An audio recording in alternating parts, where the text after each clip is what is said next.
Subscribe करें और bell दबाएं ताकि कोई खबर रह न जाए।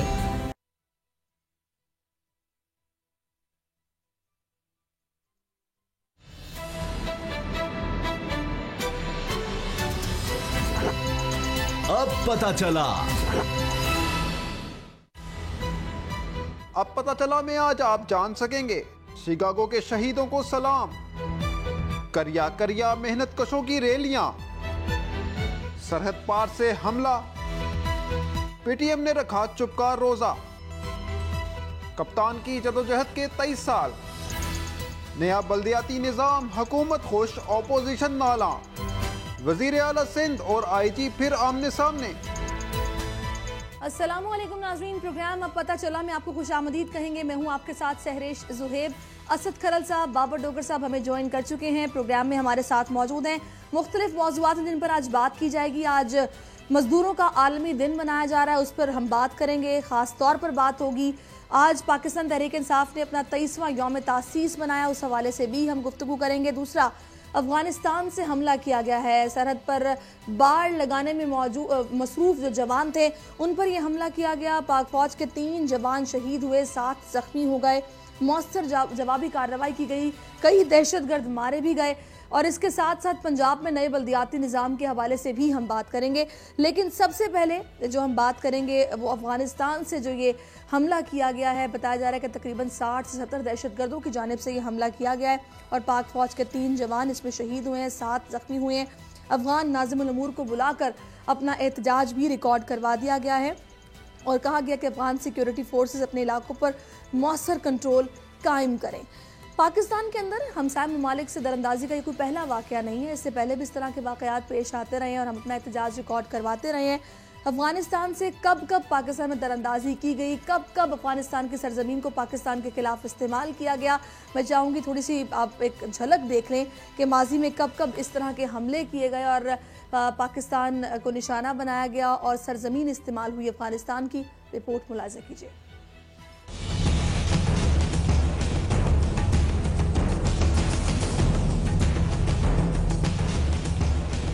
अफगानिस्तान से दहशतगर्दों का बड़ा हमला पाक फौज ने नाकाम बना दिया।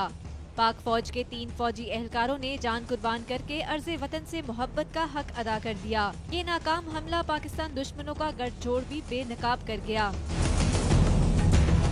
इस हमले ने DGISPR की इस बात की भी तस्दीक कर दी कि PTM पश्तूनों के तहफ़्फ़ुज़ की नहीं, मुल्क दुश्मनों के मफादात की जंग लड़ रही है।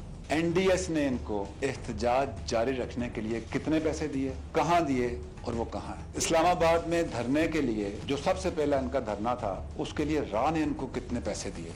शुमाली वजीरिस्तान हमले में पाक फौज के 3 जवान शहीद हुए और 7 जख्मी हुए, लेकिन PTM के किसी लीडर ने इस पर मुजम्मत का एक लफ्ज तक अदा नहीं किया। मगर जब वजीर आज़म इमरान खान ने अफगानिस्तान में अमन के लिए अपनी तजावीज़ पेश की तो PTM क़यादत ने अफगानिस्तान की आवाज़ में आवाज़ मिलाई और मुज़म्मतों का अंबार लगा दिया।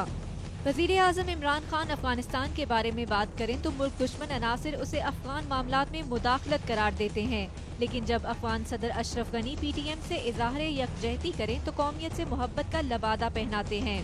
सच ये है कि मुल्क दुश्मनों का ये गठजोड़ अब बेनकाब हो गया है। दहशतगर्दी और नफरत का ये व्यापार अब अपनी मौत आप मरेगा। जी, ये वाक़या आज पेश आया और ये जवान जो कि सरहद पर बाड़ लगाने में मसरूफ़ थे, जब उन पर हमला किया गया, 60 से 70 दहशतगर्दों की जानिब से ये हमला किया गया। मौसर जवाबी कार्रवाई में कई दहशतगर्द मारे भी गए।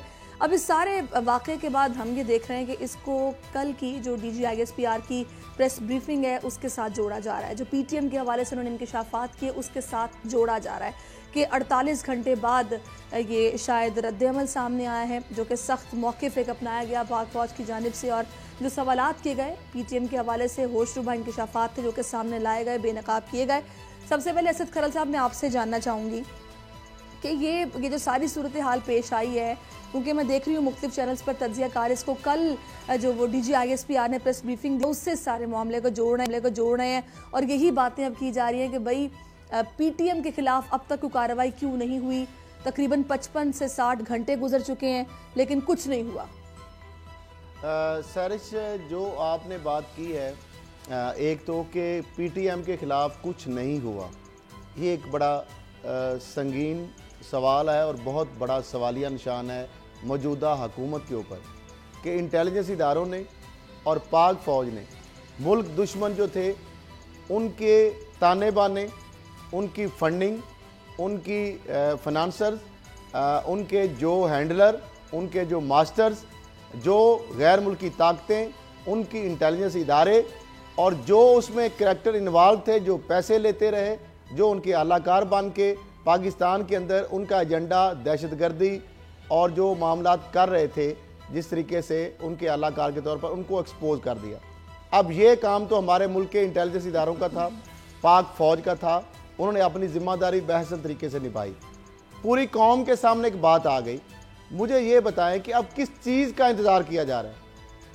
वो आपने देखा कि उसका रिएक्शन आ गया है, यानी उनसे हमदर्द जो अफ़गान जो सदर है अशरफ गनी साहब का, जो उन्होंने 2 ट्वीट दिए थे, उन्होंने यही कहा था ना कि आप उनका के पैगामात में उनका पुरअमन मुजाहिरीन और सिविल एक्टिविस्ट के खिलाफ तशद्दुद पर तशवीश का खुलकर इजहार किया। उनका कहना था कि ये हर हुकूमत की जिम्मेदारी है कि वो दहशतगर्दी और इंतहा पसंदी के खिलाफ मौक़िफ़ इख्तियार करने वाले सिविल कारकुनों की हिमायत करे। जिसके बाद फिर उसका भरपूर रद्द-ए-अमल भी दिया था हमारे वज़ीर ख़ारजा शाह महमूद कुरैशी साहब ने कि ये पाकिस्तान का अंदरूनी मामला और ये संगीन, उसको मुदाखलत के मुतरादिफ करार दिया जाएगा। अब जो बाड़ लगाने की बात है सैरिश, अब इसको तो अफ़गानिस्तान को अप्रिशिएट करना चाहिए। इसको तो हम बाड़ लगा रहे हैं इसलिए कि ताकि अगर अफ़गानिस्तान, अगर NDS, अगर जो भारत और राह बात करता है, हमारे ऊपर इल्ज़ाम लगाता है, या ईरान के हवाले से अगर कोई ऐसी बात आ सकती है कल को, वो भी इसलिए हम पाक ईरान बॉर्डर के ऊपर भी मुश्तरका जो कर रहे हैं, तो इसलिए ताकि उसका 1% भी चांस ना रहे। अब ये तो उनको अप्रिशिएट करना चाहिए। अब बाढ़ जब से लगाई जा रही है, हर मर्तबा आए दिन कोई ना कोई अफगान सरजमीन से, अफगानिस्तान की हदूद से पाकिस्तानी जो फौजी हैं उनके ऊपर हमले किए जाते हैं।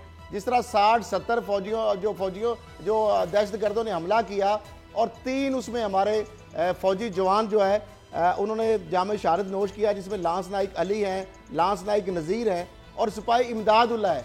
अब फिर इसलिए हम कहते हैं कि ऐसे जो हमारे जवान हैं फौजी जो रोज़ आए रोज़ शहादतें देते हैं पाकिस्तान के दिफा के लिए, जब उनकी शहादतों के ऊपर सवाल खड़ा किया जाता है, जब दहशतगर्दी के पीछे वर्दी की बात की जाती है, जब यह कहा जाता है कि फ़ौज और फ़ौज के इदारों को जिनकी वजह से हम सांस की अब सुख की नींद सोते हैं और वो हमारी सरहदों पर हिफाजत करते हैं और आए रोज़ वो उनका जो जानों का नजराना पेश कर रहे, तो 6 साल से जायद जो फौजी है वो जवान और ओवरऑल 70,000 से जायद जो है इस जंग में वो शहादत पेश कर चुके हैं। सिर्फ एक आधा मिनट की मैं बात करूंगा। जो नेक्सिस है अफगान सदर और PTM का गठजोड़ एक लाइन में कि पाकिस्तान के खिलाफ अब एक नई जो आलमी साजिश का बाकायदा इफ्ताह हुआ है, जिसमें ड्राइविंग सीट पर अफगानिस्तान बैठेगा, नक्शा भारत के पास होगा, अमेरिका समेत जो मगरबी ममालिक है वो बैकअप पर होंगे और पाकिस्तान में मौजूद पश्तून तहफ़्फ़ुज़ मूवमेंट जो PTM की शक्ल में लोग बतौर सवारों की इस साजिश का हिस्सा होंगे।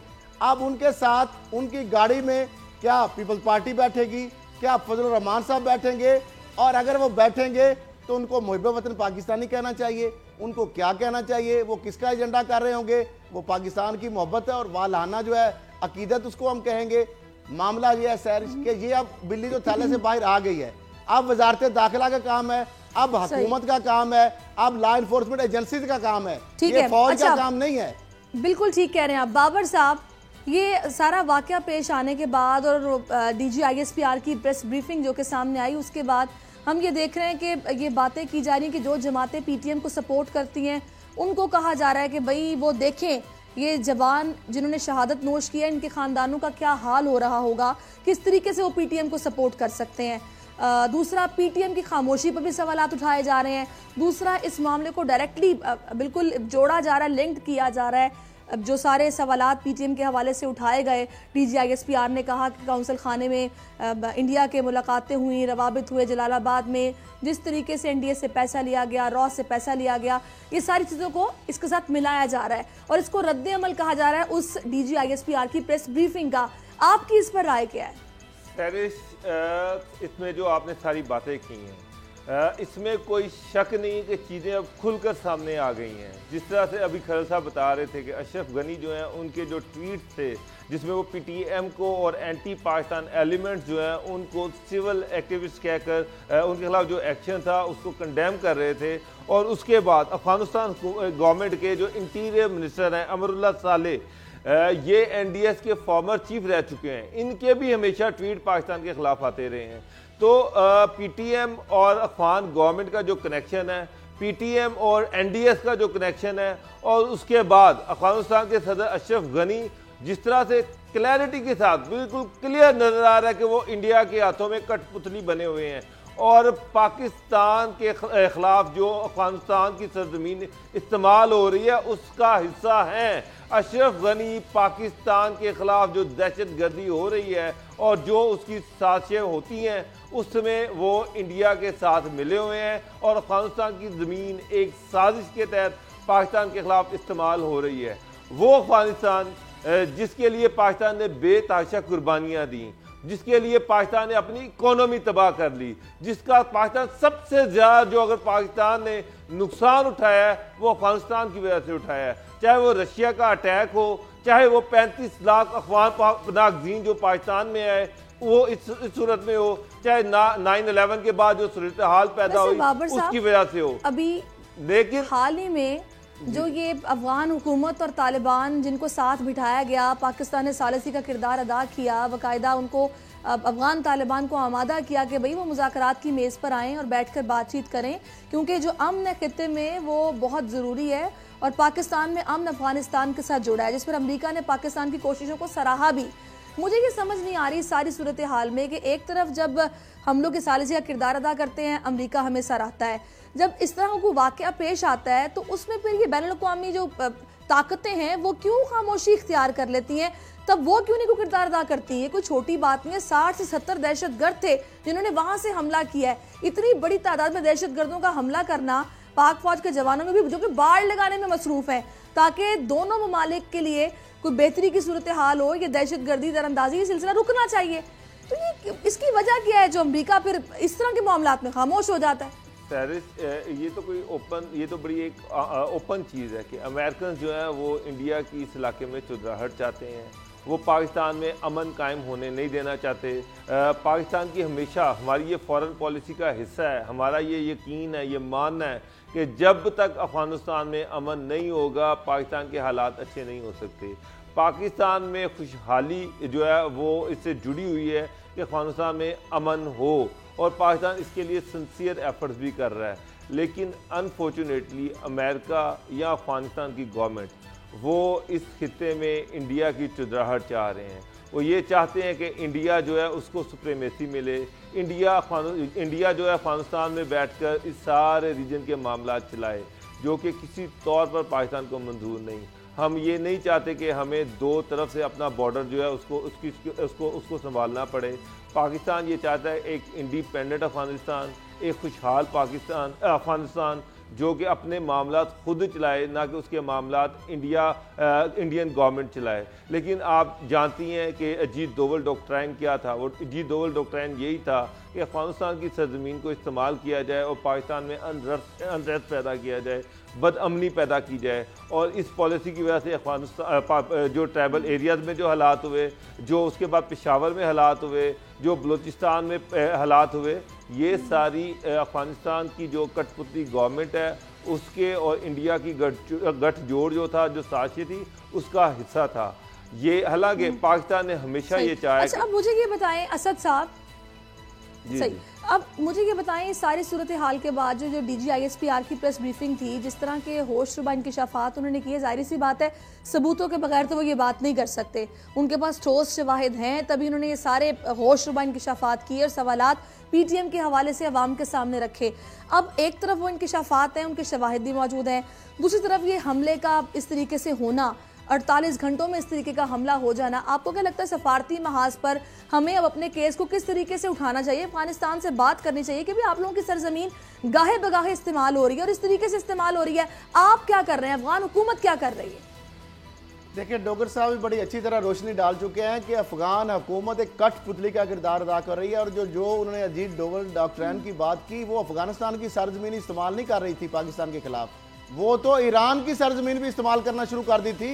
कलभूषण यादव नेटवर्क तो ईरान के जरिए पाकिस्तान में दाखिल हुआ, बलूचिस्तान में दाखिल हुआ और आगे जाके कराची तक वो मार कर रहा था।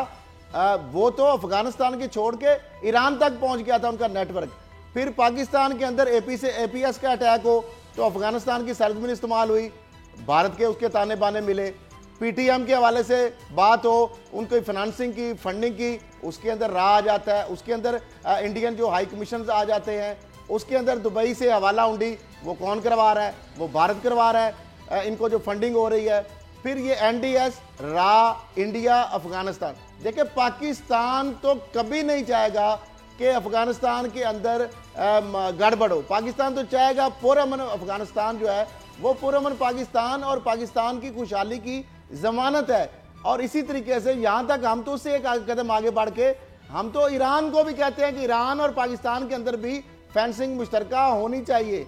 पाकिस्तान एक पुरअमन मुल्क है, ये पूरी दुनिया में हमने साबित कर दिया है और ये हमारे एक्शंस बोल रहे हैं। आप देखें ये आज शुमाली वज़ीरिस्तान में जो हमला हुआ है, नोगो एरिया से कुछ दाखिल हो सकते थे। अब जो अमेरिका कहता था कि हक्कानी नेटवर्क है पाकिस्तान के अंदर, वो कहता था पाकिस्तान की ज़मीन जो है दहशतगर्दी के लिए इस्तेमाल होती है, वो कहता था पाकिस्तान के अंदर जो शूरा है क्वेटा के अंदर पता नहीं कहाँ उन्होंने पहुँचा दिए। आज अल्हम्दुलिल्लाह पाकिस्तान फख्र से कह सकता है कि पाकिस्तान का 1 इंच ऐसा बता दे जहाँ कोई दहशतगर्द हो, जहाँ सरजमीन दहशतगर्दी के लिए इस्तेमाल हो रही हो, किसी मुखालफ। तो आपने जो बात की सफारती माज के हवाले से, पूरी दुनिया नहीं देख रही क्या? सबने नहीं देखा कि 60 से 70 दहशतगर्द क्या वो पाकिस्तान के अंदर से निकले थे? क्या वो शुमाली वज़ीरिस्तान की पाक फौज की साइड की इस तरफ से थे? वो अफगानिस्तान से आए, अफगानिस्तान की सरजमीन से आए, अफगान हुकूमत उसमें रिस्पॉन्सिबल है, अमरीकी और नेटो फोर्सेज वहां पे बैठी हुई हैं, उनको नजर नहीं आ रहा। और आपको अल्टीमेटली जो देखें जब अटैक होते हैं अमेरिकन के ऊपर, अफगान हुकूमत के ऊपर जो अटैक हो रहे हैं, जो इस तरह के दहशतगर्द हैं, अगर वो पाकिस्तान की फोर्सेज के ऊपर कर सकते हैं तो आपके ऊपर भी करते हैं। तो पाकिस्तान ये चाहता है कि ऐसे एलिमेंट जो हैं उनका रास्ता बंद किया जाए, उनके लिए घेरा तंग किया जाए। लेकिन मुझे समझ नहीं आ रही कि अमेरिका अफगानिस्तान नहीं चाहते कि दहशतगर्दों का घेरा तंग हो। तो ये कौन सी डॉक्ट्रिन है? ये कौन सी पुलवामा में जो हुआ ना सहरिश, जो पुलवामा अटैक के बाद अजीत डोवल ने ये कहा था कि वो इसका बदला लेंगे। हालांकि पाकिस्तान में अभी तक इंडिया उसका कोई सबूत पाकिस्तान को नहीं दे सका, लेकिन इसके बावजूद इंडिया पाकिस्तान के खिलाफ साजिशों में मसरूफ़ है।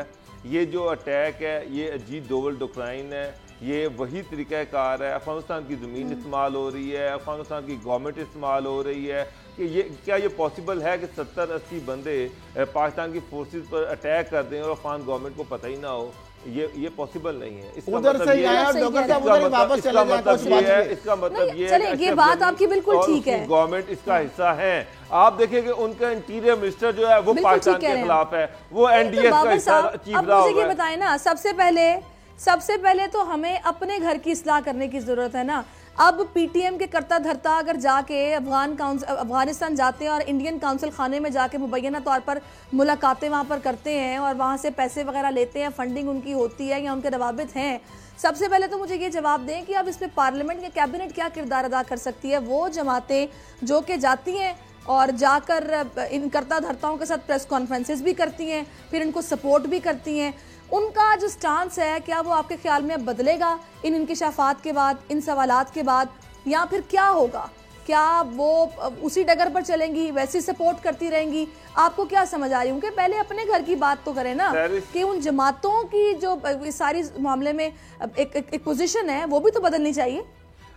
DGISPR की प्रेस कॉन्फ्रेंस को 2 दिन गुजर चुके हैं और अभी तक पॉलिटिकल गवर्नमेंट ने कोई एक्शन इनिशिएट नहीं किया, अनफॉर्चुनेटली। और आज एक इतना बड़ा इंसिडेंट है, ये छोटा इंसिडेंट नहीं है कि आपकी सिक्योरिटी फोर्सेस पर बाकायदा एक प्लानिंग के साथ अटैक किया गया, 60-70 लोगों ने अटैक किया और पाकिस्तान की जो बाउंड्री लाइन थी उसको क्रॉस किया और दहशतगर्दी का एक बड़ा वाक़या है। मुझे एक बात बताएं, कौन सी पॉलिटिकल पार्टी ने उसको कंडेम किया है? ये वो जो पॉलिटिकल पार्टी जो हैं, जो पीटीएम के तो साथ खड़ी हुई हैं, आज जो हमारे फौजी वहाँ पर जाने दे रहे हैं, शहादतें दे रहे हैं, वो किसके लिए दे रहे हैं? क्या वो वहाँ पे जो ट्राइबल एरिया जो ये बाढ़ लग रही है, क्या वो अमन के लिए नहीं है? क्या ये उनकी ज़िंदगियों में को बेहतर बनाने के लिए नहीं है? क्या ये वहाँ पर दहशतगर्दी रोकने के लिए नहीं है? वहाँ पर कोई और छोटा सा इंसिडेंट हो जाए तो पीटीएम उसको बहाना बनाकर वो इतना शोर मचाती है। आज पीटीएम की लीडरशिप कहाँ है? आज पार्टी की लीडरशिप कहाँ है? आज पीएमएलएन की लीडरशिप कहाँ है? उनको इसको कंडेम करना चाहिए था। सही कह रहे हैं। तो आप कह रहे हैं कि एक्शन इनिशिएट करना, असेंबली में डिबेट करना, ये पॉलिटिकल पार्टीज हैरत है कि वो एलिमेंट जो ओपनली पाकिस्तान को अपोज कर रहे हैं, जो पाकिस्तान की सिक्योरिटी फोर्सेस पर अटैक कर रहे हैं, इस अटैक में पीटीएम जो है वो उसका हिस्सा है, ये उसमें शामिल है, ये उनकी आशीर्वाद से हुआ है। आपके दुश्मन अंदर भी बैठे हुए हैं और बाहर भी बैठे हुए हैं। मुझे तो हैरानगी है कि हमारी गवर्नमेंट की बेबसी क्या है। आईएसपीआर जो था उन्होंने अपनी जो करना था कर दिया, एक्शन लेना पॉलिटिकल गवर्नमेंट ने। अब पॉलिटिकल गवर्नमेंट जो है सारे कौम उनकी तरफ देख रही है और पूछ रही है कि भाई क्या कर रहे हो। वो तो ओपनली आपकी पार्लियामेंट के अंदर प्रेस कॉन्फ्रेंस करके गए हैं दोनों उनके एमएनए और दो के मीडिया जो था उसने जिम्मेदारी का सबूत अदा किया। लेकिन वो इसका मतलब ये है कि पार्लियामेंट में जो प्रेस कॉन्फ्रेंस कर रहे हैं उनको किसी चीज का डर ही नहीं है, खौफ ही नहीं है। अच्छा, वैसे बाबर साहब, असद साहब, आज जब पाकिस्तान तहरीक-ए-इंसाफ का 23वां यौम तासीस था, कन्वेंशन सेंटर में वज़ीर-ए-आज़म इमरान खान ने खिताब भी किया, तो मैं ये सोच रही थी शायद वो इस हवाले से कोई बात करेंगे कि भाई जो कल डीजी आईएसपीआर ने प्रेस ब्रीफिंग दी है और जिस तरह के इंकशाफात सामने आए, तो बिल्कुल हम तो तरजीही बुनियादों पर ये सारी सूरत हाल को अब देखेंगे भी और इस पर इनिशिएटिव लिया जाएगा, कुछ ना कुछ किया जाएगा। लेकिन आज जो कि हमने देखा है उसमें उन्होंने फिर से शहबाज शरीफ साहब, नवाज शरीफ साहब की बात की, फिर वही एनआरओ की बात की, एक एहतसाब होगा, किसी को छोड़ेंगे नहीं। तो शुक्र मनाएं कि तकनीकी वजूहात थी तो ये अदालतों से बच निकले हैं, एनआरओ मिलने वाला नहीं है। तो क्यों उन्होंने इस हवाले से कोई बात नहीं की? फिर ये भी आज गिला किया जा रहा है कि यौम मजदूर के हवाले से भी उन्होंने कोई खास बात नहीं की है, मजदूरों के लिए खास अच्छा पैगाम उन्होंने नहीं दिया कि उनके रिलीफ के लिए या उनकी तनख्वाहों में इजाफे का कोई ऐलान नहीं किया। पहली बात तो सैरिश, एक चीज़ के ऊपर मुझे बड़ा अफसोस है आज। ठीक है, वो यौम तसीस मनाएं, वो सेलिब्रेशन करें, वो जश्न मनाएं, उनका हक है। लेकिन आज हमारे 3 शहीद हुए लोग, वो भी किसी के लगते जिगर थे, जो हमारे 3 फौजी जवान शहीद हुए हैं और 7 जो हैं वो जख्मी हुए हैं, और 60 और 70 दहशतगर्दों का जिस तरह उन्होंने मुकाबला किया है और जिस तरह फिर उनको वापसी जवाब भी दिया जा रहा है। 70 बंदे एक तरफ और हमारे 10-12 जो 4 जवान थे जो पाकिस्तान की सलामती को महफूज बनाने के लिए वो बाढ़ लगा रहे हैं, जिसके लिए हुकूमत पिछलियों ने फंड भी नहीं दिए। 930 किलोमीटर का एरिया है और जिस तरह उनको पता है कि रात दिन वहाँ पे वो जानों से खेल कर, लेकिन आज आपको हल्ला गुल्ला करने की बजाय आज वो तब्दीली और वो इमरान इस्माइल साहब गा रहे थे, गुनगुना रहे थे। आप अताउल्लाह ईसा खेलवी साहब, तो मैं कहता हूँ थोड़ा सा क्या तब्दीली आई है? मुझे एक बात बताएं, ये यौम तासीस में जो तब्दीली की बातें कर रहे थे, किस चीज पे जश्न मना रहे हैं? क्या कौन सा जश्न इस पे मना रहे हैं कि लोगों के पास जो चूल्हा उनका जलाने के लिए, अब बिल देने के लिए सुई गैस का मीटर काट रहे हैं, इस पे जश्न मना रहे हैं कि उनके पास बिजली के बिल देने के लिए नहीं है, उनके मीटर काट रहे हैं। इस बात पे जश्न मना रहे हैं कि लोगों के पास जो फ्यूल के देने के लिए पैसे नहीं है। मैं कहता हूं कि ठीक है, जो मुझे ये नहीं है, ठीक है मनाएं, लेकिन कम अज कम उनको ये भी एहसास होना चाहिए कि हमारे जवान 3 शहीद हुए हैं, उनका भी किसी ने एक वर्ड बोला उसके ऊपर, जिस तरह आपने सैरिश बात की है। दूसरी, बिल्कुल सही ठीक कह रहे है, हैं आप लुटेरों का एहसाब ये नारे रवायती आप डाल रहे हैं, बना रहे हैं। मुझे ये बताएं जी बाबर साहब, सैरिश, माजी में भी होता रहा है कि मुख्तलिफ गवर्नमेंट जो हैं वो पैकेजेस के बातें तो करती रही हैं, लेकिन आज तक कोई पैकेज दिया नहीं। जैसे बलूचिस्तान पैकेज की बात होती रही कि उनके एहसास महरूमी को दूर करने के लिए उनको ख़ास पैकेज दिया जाएगा। माजी में नून लीग की गवर्नमेंट जो थी वो इस चीज़ के दावे करती रही कि वो ट्राइबल एरिया में खसूसी पैकेज देंगे, कराची में पैकेज देंगे, लेकिन आज तक प्रायोरिटी जो है वो हमेशा डिफरेंट रही। अल्टीमेटली पैसे जो थे वो लाहौर में लगते रहे या पंजाब में लगते रहे और लोगों का एहसास महरूमी बढ़ता गया। अब पीटीआई की गवर्नमेंट आई, इमरान खान हमेशा इसी चीज़ को क्रिटिसाइज़ करते थे कि जनाब जो सारा पैसा है वो चंद ख़ास हल्कों में लगता है और उसके बाद उसकी लुटमार स्टार्ट हो जाती है और वो पैसा खाया जाता है। इन्होंने भी कराची पैकेज की बात की, लेकिन प्रैक्टिकली कराची पैकेज के हवाले से कोई एक सिंगल स्टेप नहीं लिया गया।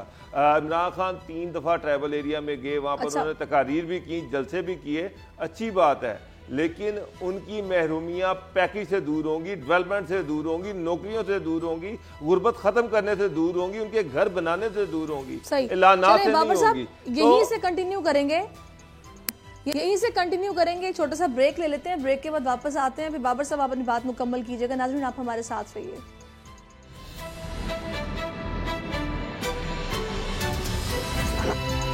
अब पता चला।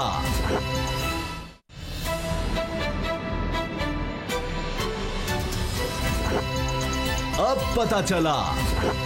नाज़रीन ब्रेक से पहले बात हो रही थी, आज तहरीक इंसाफ के यौम तासीस के हवाले से 23वां यौम तासीस था। वज़ीर आज़म इमरान खान शहदा की बात करना भूल गए और यौम मज़दूर भी था आज, तो लिहाजा वो कुछ एक्सपेक्ट किया जा रहा था कि मज़दूरों की तनख्वाह में इजाफे के हवाले से कोई बड़ा ऐलान किया जा सकता है, कुछ वो भी नहीं किया गया। तो बाबर साहब, ये जो हमला अफ़गानिस्तान की तरफ से किया गया पाकिस्तान में, शहदा की बात वज़ीर आज़म ने नहीं की, फिर दूसरा ये जो खामोशी है या कोई इनिशिएटिव अब तक नहीं लिया गया है, क्या आपको समझ आ रहा है, आपकी राय क्या है? क्या माजी की तरह माजी को दोहराया जाएगा कि जिस तरह हमारी इंटेलिजेंस एजेंसीज तो अपना काम करती हैं, पाक फ़ौज भरपूर अंदाज में अपना काम करती है, लेकिन हुकूमत कुछ चीज़ों मिसिंग कर देती है या फिर इनिशिएटिव लेने में देर कर देती है, वक्त गुजर जाता है, सिर्फ बात बयानात की हद तक रह जाती है? क्या राय क्या आपकी, अब भी ऐसा होने जा रहा है? सैरिश, सबसे पहले पीटीएम पे जो भी इन्होंने एक्शन लेना है, अगर आपको याद होगा कि जो प्राइम मिनिस्टर इमरान खान ने जो आखिरी जलसा किया था ट्राइबल एरियाज़ में, तो उन्होंने कहा था कि जी पीटीएम की जो 3 डिमांड्स हैं वो तो बिल्कुल ठीक है, लेकिन जो उनका स्टांस है, जो उनकी पॉलिसी है वो गलत है, जो उनका तरीक़ाकार है वो गलत है, जिस तरह से वो गैर मुल्की आकाओं के हाथों में खेल रहे हैं वो गलत है। तो वो जो डिमांड्स हैं वो पूरी करनी बड़ी ज़रूरी हैं।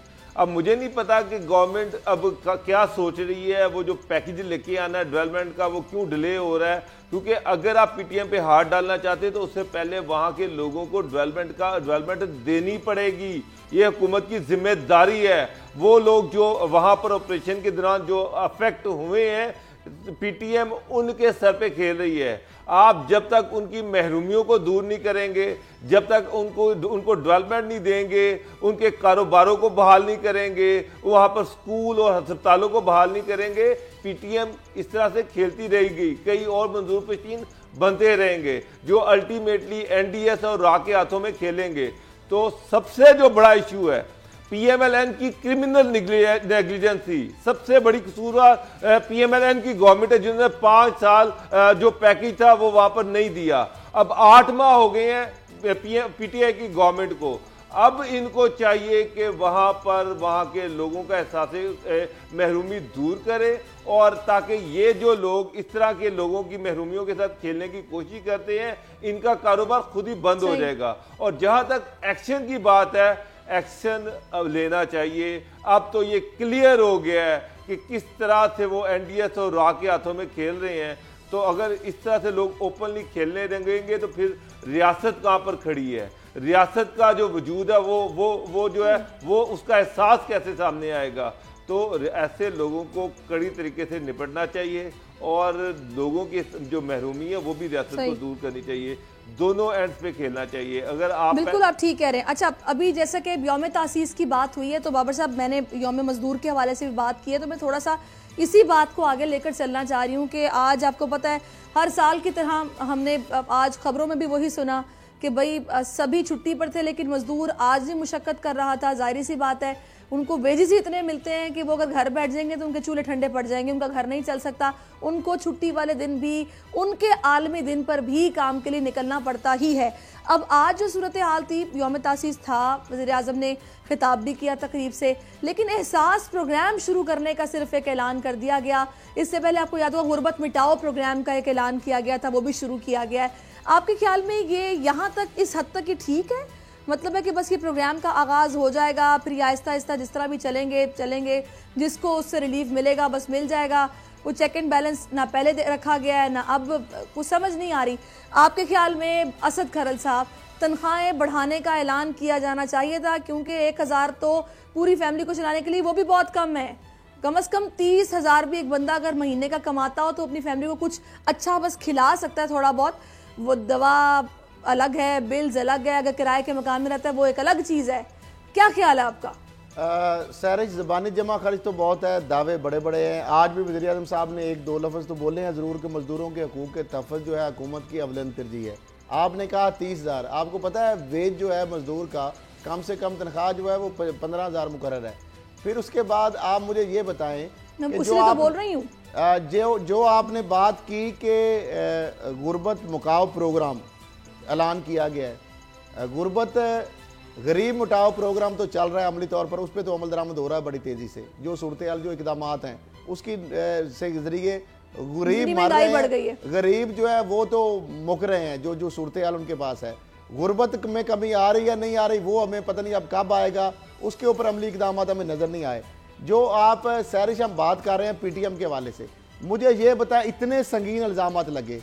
ये वॉइस ऑफ अमेरिका के जरिए जो दशनाम तराजी भी की मजदूर पश्तीन ने, सोशल मीडिया पे ऊपर भी उन्होंने दशनाम तराजी का एक सिलसिला शुरू कर रखा है।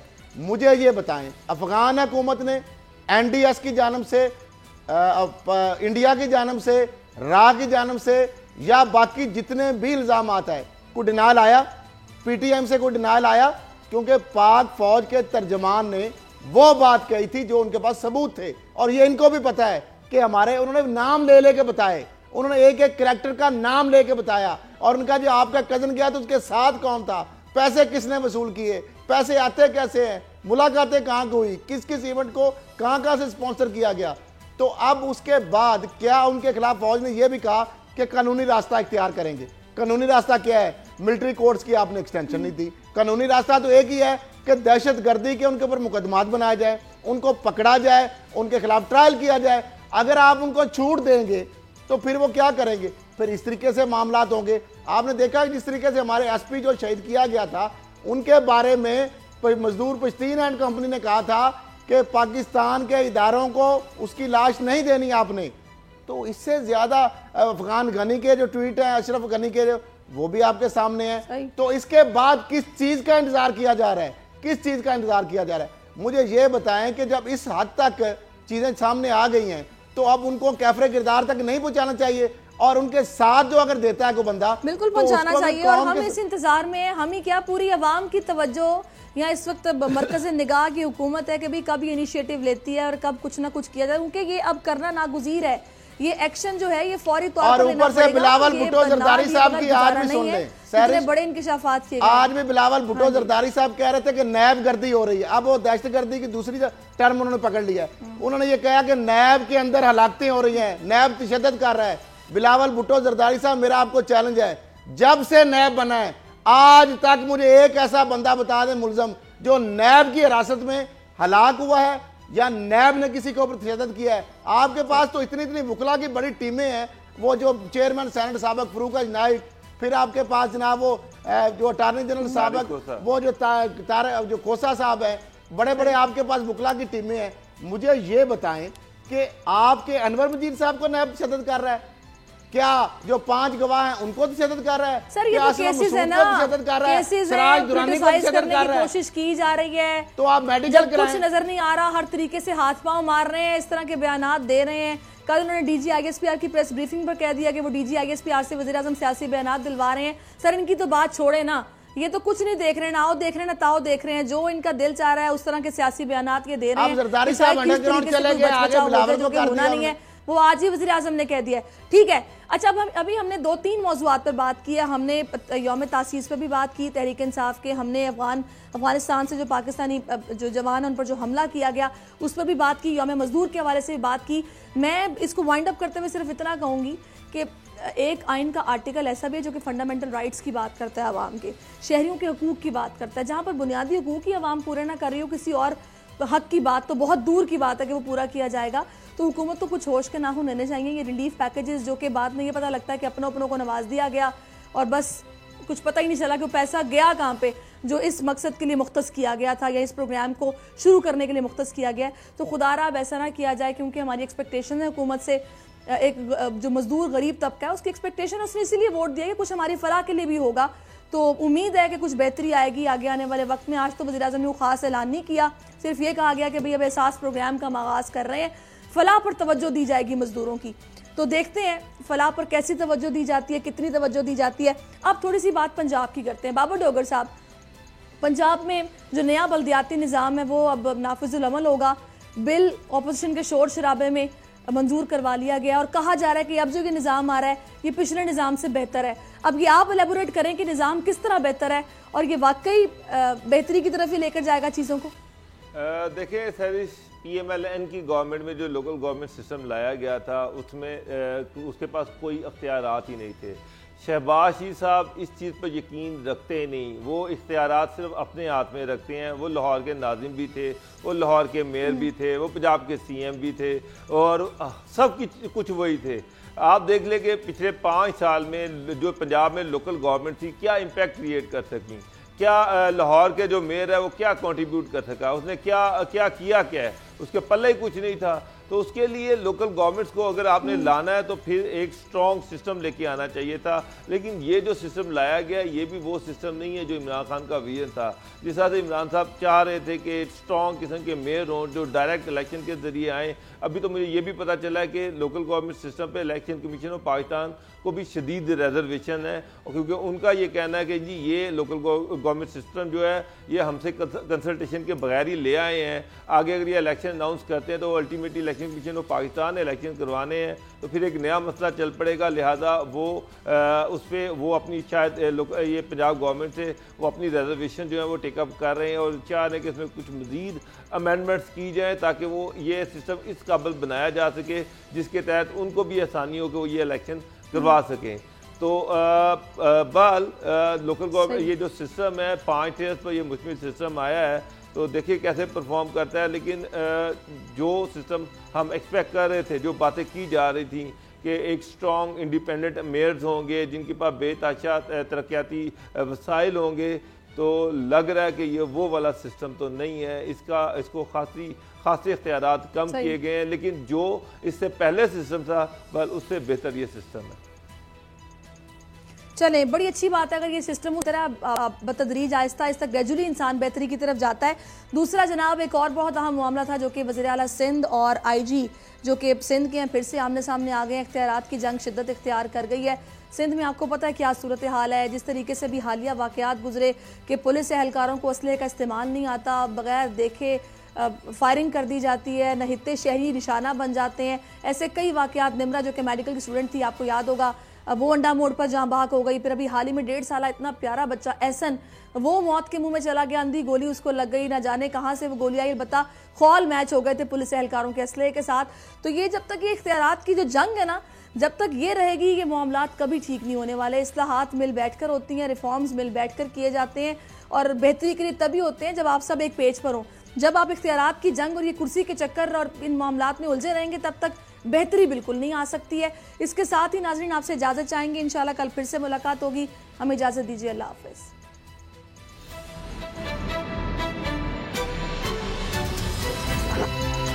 अब पता चला। सब्सक्राइब करें और बेल दबाएं ताकि कोई खबर रह न जाए।